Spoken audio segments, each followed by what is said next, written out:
Dear dear students, हमारा topic व्यक्तिगत विक्रय एवं विक्रय में जीवन वृत्ति यह चल रहा था।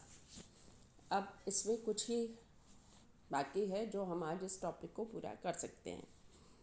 इसमें हम लेते हैं व्यक्तिगत विक्रय या विक्रय कला में सफलता के आवश्यक तत्व, essentials of successful personal selling या सेल्समैनशिप।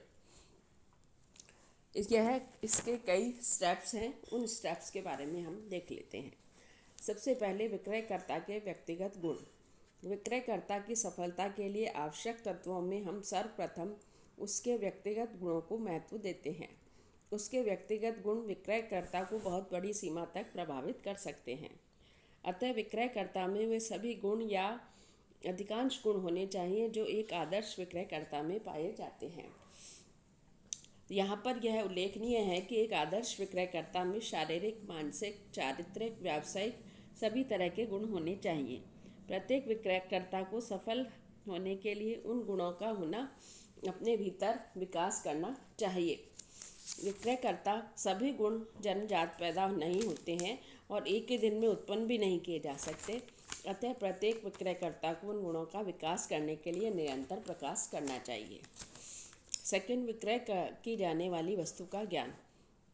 विक्रय कला की सफलता के लिए एक महत्वपूर्ण तत्व यह भी है कि विक्रयकर्ता को विक्रय की जाने वाली वस्तु का संपूर्ण ज्ञान होना चाहिए। यदि जैसे विक्रय की जाने वाली वस्तु का संपूर्ण ज्ञान नहीं है तो वह विक्रय कार्य में सफल नहीं हो सकेगा। वस्तु के संबंध में जानकारी को स्पष्ट देते हुए प्रोफेसर एम चौधरी ने ये कहा है, विक्रय कला सफलता के कई तत्व हैं, किंतु विक्रय कला में से वस्तुओं की पूर्ण एवं सभी जानकारी निकाल दी जाए तो रेत पर किला बनाने समान जैसा होगा। इसलिए स्पष्ट है कि विक्रय कला की सफलता वस्तु की पर्याप्त जानकारी पर निर्भर करती है। वस्तु की संपूर्ण जानकारी होने पर ही विक्रयकर्ता वस्तु के गुणों, उसके उपयोगिता, उस श्रेष्ठता के विषय में अधिकारपूर्व बातचीत कर सकेगा। इससे वह ग्राहकों पर अच्छी तरह से प्रभावित कर सकेगा, उनको अधिक माल का विक्रय करने में सफल हो सकेगा और ग्राहक को अगर कोई आपत्ति है तो उनका संतोषजनक जवाब प्रस्तुत कर सकेगा। वस्तु की संपूर्ण जानकारी विक्रयकर्ता में आत्मविश्वास उत्पन्न करती है। वस्तु की जानकारी होने से वह अन्य स्थानापन्न प्रतिस्पर्धी वस्तुओं की अपेक्षा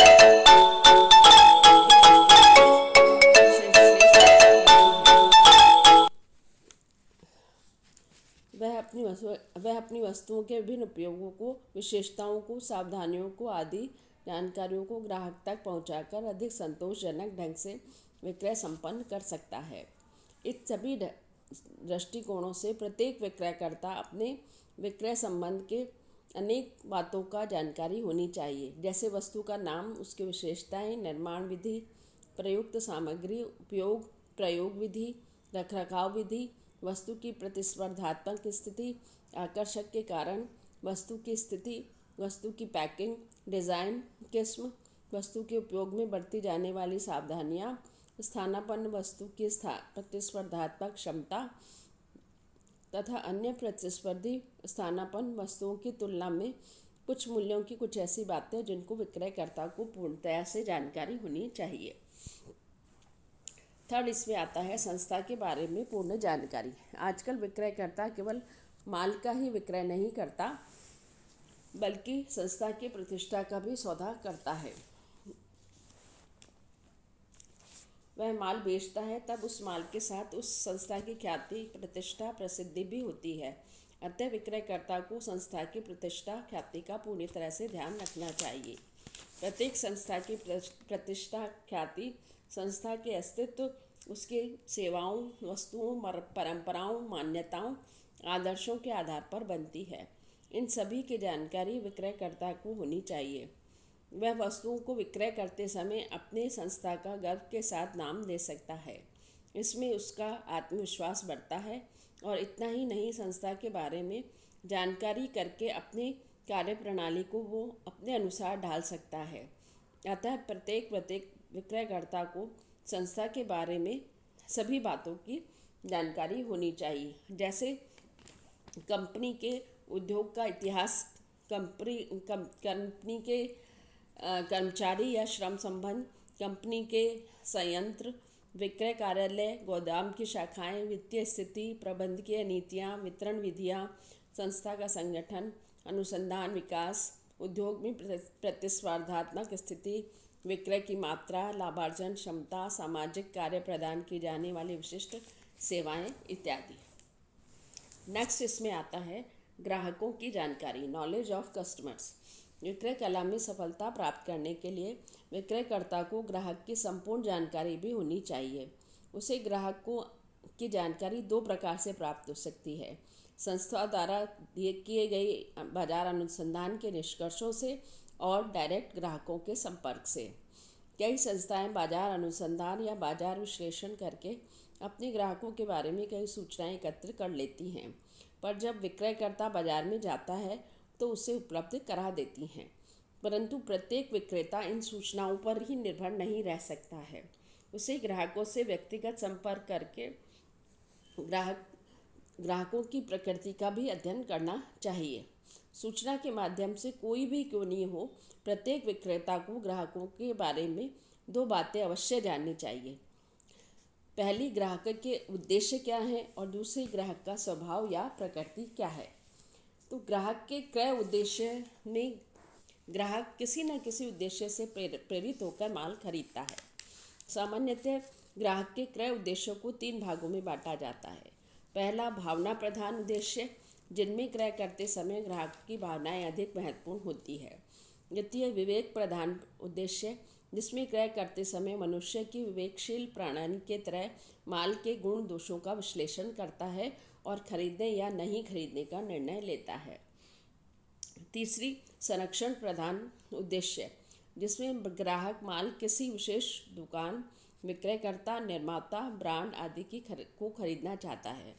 प्रत्येक ग्राहक के क्रय उद्देश्य समय, परिस्थिति, आयु आदि के अनुसार भिन्न भिन्न हो सकते हैं, किंतु अच्छे विक्रयकर्ता को अपने ग्राहकों के क्रय उद्देश्य ज्ञात करने के लिए कुछ कार्य करने चाहिए। जैसे ग्राहकों की आवश्यकता जानने के लिए उससे तर्कयुक्त प्रश्न पूछकर वार्तालाप करना चाहिए। ग्राहकों के उपयुक्त प्रश्नों के उत्तरों की जांच के लिए टेढ़े मेढ़े प्रश्न किंतु सम्मानजनक अवश्य पूछे जाने चाहिए। ग्राहकों के व्यवहार और गतिविधियों का अवलोकन करना चाहिए। इसी तरह से ऑडियो या विजुअल के साधनों से ग्राहकों का मनोवैज्ञानिक अध्ययन करना चाहिए। दूसरा हमने इसमें लिया था कि ग्राहकों के स्वभाव एवं प्रकृति। प्रत्येक विक्रयकर्ता को अपने ग्राहकों के स्वभाव और उनकी प्रकृति को समझकर ही उनका अनुकूल व्यवहार करना चाहिए, तभी वह ग्राहकों के दिल को जीत सकता है। हम यह सभी जानते हैं कि ग्राहक कई प्रकार के होते हैं।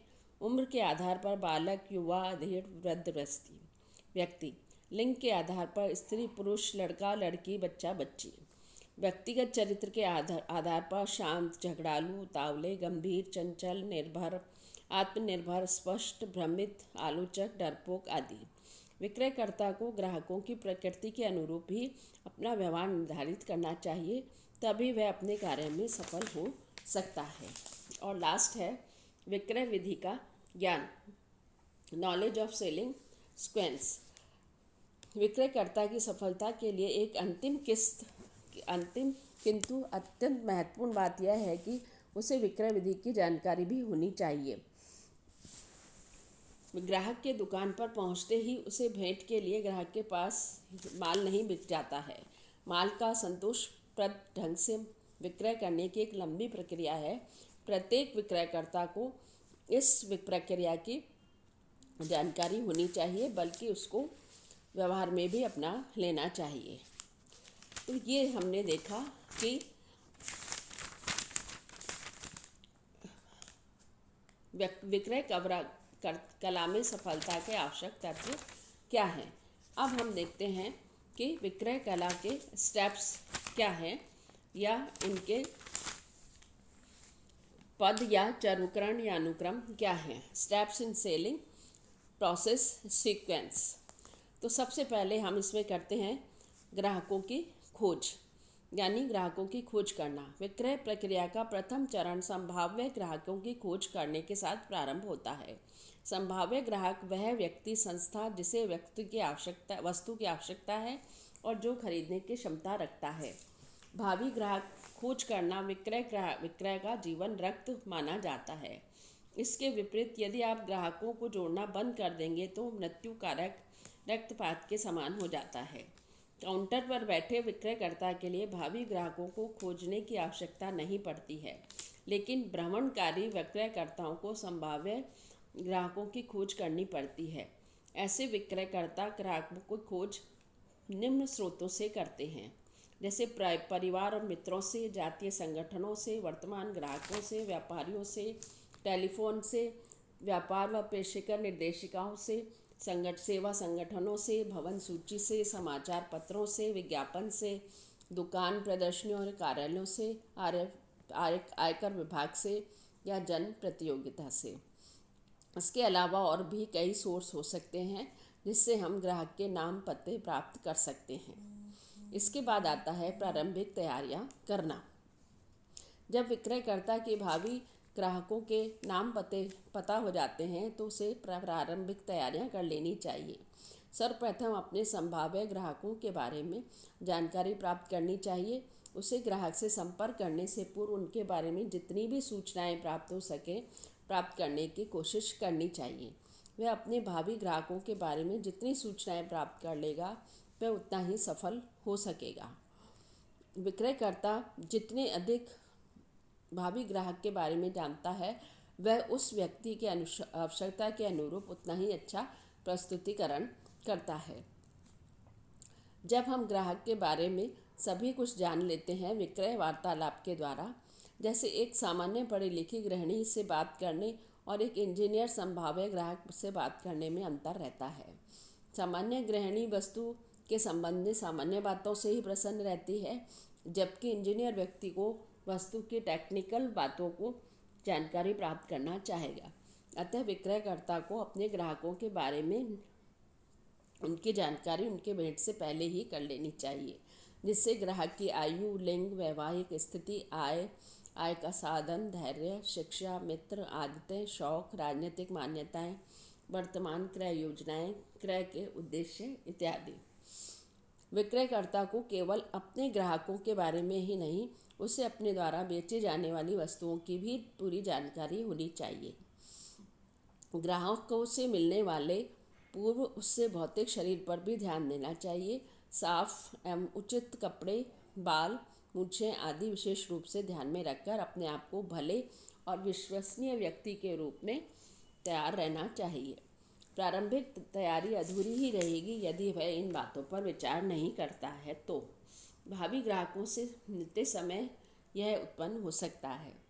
भावी ग्राहकों से मिलते समय उत्पन्न होने पर उनकी आपत्तियों आदि पर पहले ही विचार कर लेना चाहिए। नेक्स्ट इसमें आता है संपर्क स्थापित करना यानी अप्रोचिंग। जब विक्रयकर्ता प्रारंभिक तैयारी पूरी कर लेता है तब वह ग्राहकों से संपर्क स्थापित करने का प्रयास करता है। संपर्क स्थापित करने के लिए विक्रयकर्ता को 3 कार्य करने पड़ते हैं। भेंट का समय निर्धारित करना, निर्धारित समय पर भेंट के लिए पहुंचना, संभाव्य ग्राहक या ग्राहक से भेंट करना। समय निर्धारित करना। कई विक्रयकर्ता अपने ग्राहकों से बिना समय निर्धारित के ही मिलने पहुंच जाते हैं। ऐसे विक्रयकर्ता बिन बुलाए मेहमानों की भांति होते हैं। अतः विक्रयकर्ता प्राय अपने उद्देश्य में सफल नहीं हो पाते। प्रत्येक विक्रयकर्ता को संभाव्य विद्यमान दोनों ही ग्राहकों से भेंट के लिए पहले से ही समय निर्धारित कर लेना चाहिए। भेंट के लिए समय पाने के लिए कभी कभी पत्र या टेलीफोन के द्वारा भी हम उससे समय ले सकते हैं। कुछ विक्रयकर्ता अपने ग्राहकों से प्रत्यक्ष रूप से थोड़ी देर के लिए मिलकर या अपनी भावी विस्तृत भेंट का समय तय कर लेते हैं। घर घर जाकर विक्रय करने वाले घर तो घंटी बजाकर भेंट कर सकते हैं, क्योंकि वो बहुत ही कम समय में अपनी बात कहकर माल को बेचकर अगले घर में चल देते हैं। इसलिए समय निर्धारित करना की आवश्यकता ही नहीं पड़ती। दूसरा आता है भेंट के लिए पहुंचना। एक विद्वान ने ठीक ही लिखा है कि किसी कार्यालय के प्रवेश के द्वार से ग्राहकों के सामने रखी हुई कुर्सी तक पहुंचने का मार्ग दुनिया के सबसे लंबे मार्गों में एक है। फिर भी विक्रयकर्ता भेंट के लिए मार्ग को पार करना ही पड़ता है। भेंट के पहुंचने के लिए उसे कुछ बातों को ध्यान रखना चाहिए, यानी निर्धारित समय के कुछ समय पूर्व ही पहुंच जाना चाहिए। उसे अपने बाह्य स्वरूप यानी कपड़े, बाल, दाढ़ी, मूछें, जूते आदि को व्यवस्थित करके ही घर से रवाना होना चाहिए। स्वागतकर्ता या ग्राहक को के सचिव को अपना परिचय पत्र देना चाहिए और उसको निर्धारित समय की जानकारी देनी चाहिए। संभाव्य ग्राहक एक उचित समय तक उसकी प्रतीक्षा करनी चाहिए। और तीसरा उसमें आता है भेंट करना। विक्रयकर्ता संभावित ग्राहक से पूर्व निर्धारित समय, कई बार हमें उसमें प्रतीक्षा भी करनी पड़ती है, उस पर वो भेंट करते हैं। भेंट करने के बाद विक्रयकर्ता का मूल्य उद्देश्य ग्राहक का ध्यान आकर्षित करना और वस्तु में रुचि उत्पन्न करना होता है। अतः प्रत्येक विक्रयकर्ता को अपने भेंट के दौरान ये दोनों वस्तुएं ही कार्य करनी चाहिए। फोर्थ इसमें स्टेप आता है प्रस्तुतिकरण। प्रस्तुतिकरण को हम प्रेजेंटेशन कहते हैं। विक्रय प्रक्रिया का सबसे महत्वपूर्ण चरण है प्रस्तुतिकरण।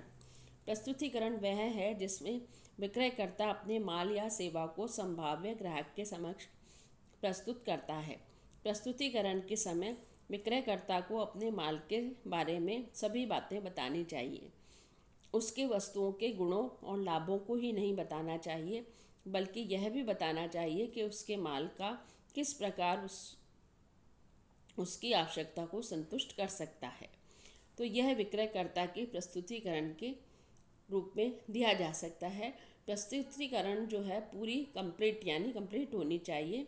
प्रस्तुतिकरण में सभी बातें आ जानी चाहिए जिससे कि ग्राहक की विद्यमान कठिनाइयाँ और असंतोष पूरा किया जा सके। नेक्स्ट इसमें आता है ध्यान आकर्षित करना।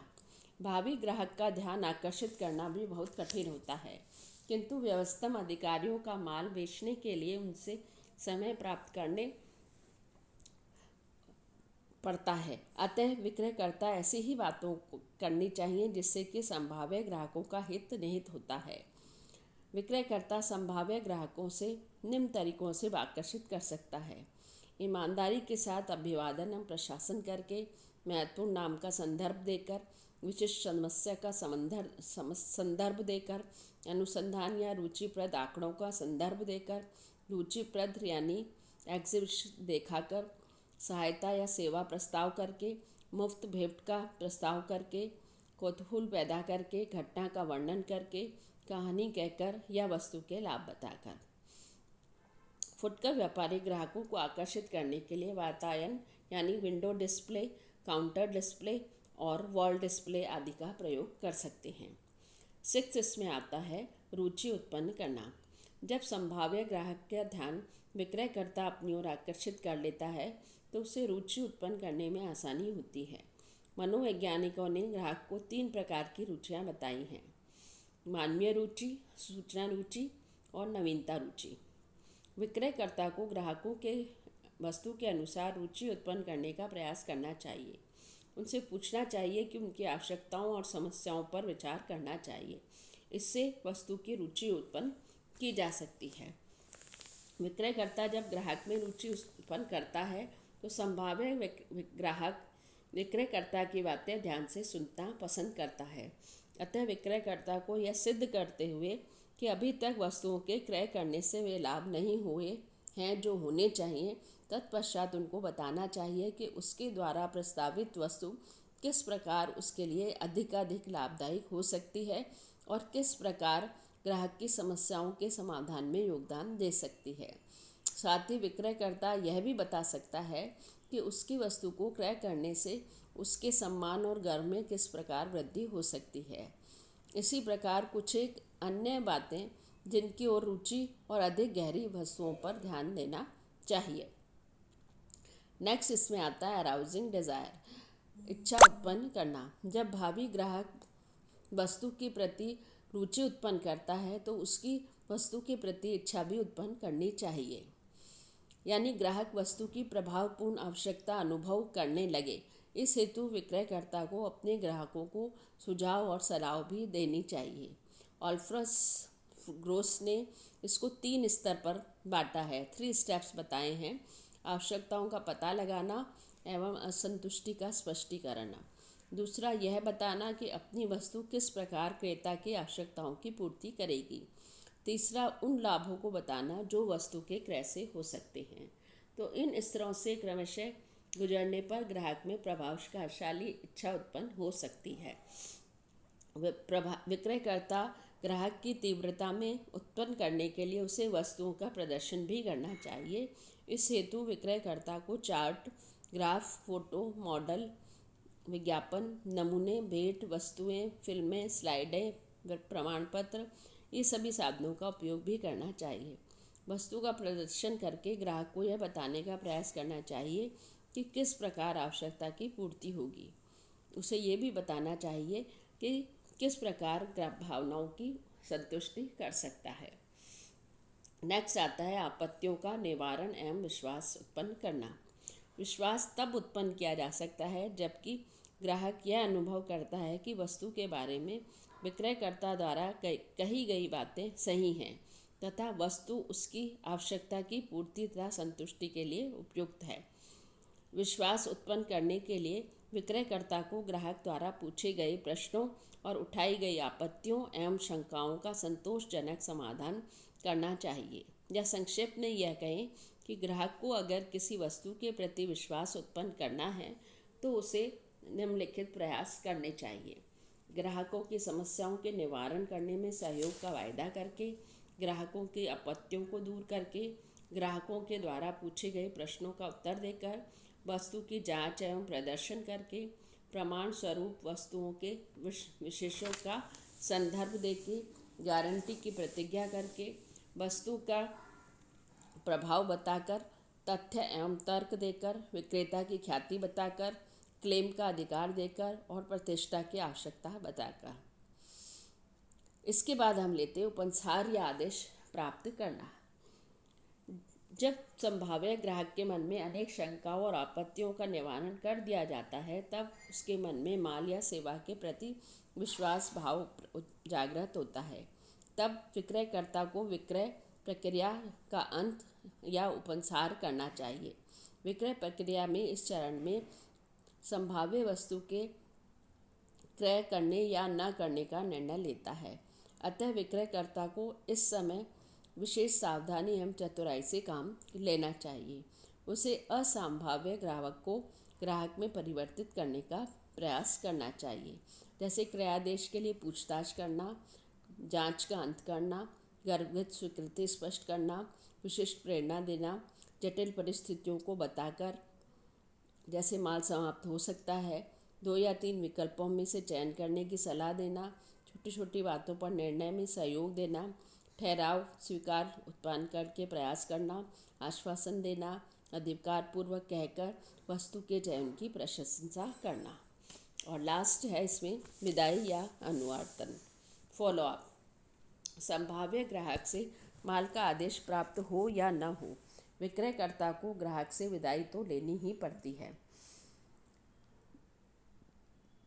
किंतु विदाई के बाद संभाव्य ग्राहक से संपर्क अवश्य बनाए रखना चाहिए, जिससे उनका फॉलोअप करता रहता है। यदि माल का विक्रय हुआ है तो उसे माल के संबंध में विक्रय उपरांत सेवा करनी चाहिए, किंतु माल का आदेश प्राप्त नहीं हुआ है तो उस संभाव्य ग्राहक से निरंतर संपर्क में बनाए रखकर उससे माल का आदेश प्राप्त करने का प्रयास करना चाहिए।